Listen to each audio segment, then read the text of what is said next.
Vice President Cheney was sent to Capitol Hill today to try to convince members of his party to accept the administration's proposal.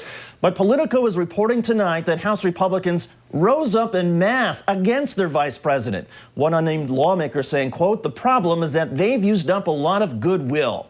Is there enough opposition and perhaps enough backbone on Capitol Hill that those significant sticking points might actually be resolved before possible passage? Well, David, this isn't just the sound of rebellion. With each passing minute, with each minute of the hearings today, I think the questions grew, the opposition deepened, and I think the rebellion is real.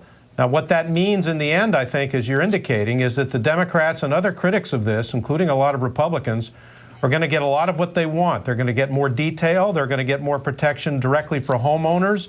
The measures that Hank Paulson called punitive about golden parachutes for bank CEOs are going to be put in place, and the oversight is going to be real and it is going to be deep. So I think the rebellion is real. Howard, it used to be that the mere mention of Vice President Cheney would be enough to quell a conservative rebellion. What's the story there? Well, David, as Politico was saying, you know, there was a revolt there today. They don't believe Dick Cheney anymore. He has used up a lot of credibility. The Republicans are the ones who followed Dick Cheney over the edge of the cliff, in the view of many of them privately, on the war in Iraq. He's the one who said that there was a slam dunk war to be won in Mesopotamia, and a lot of Republicans don't like it.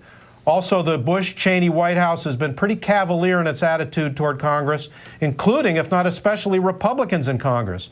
They've basically ignored them.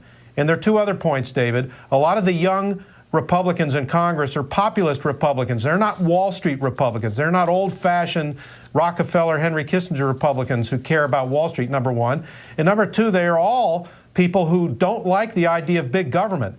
And they're aware of the fact that both because of the war in Iraq, the passage of the Patriot Act, and now these big bailouts, the Bush administration has presided over the biggest expansion of federal power since the New Deal, and these Republican backbenchers don't like it, and they blame Cheney for it.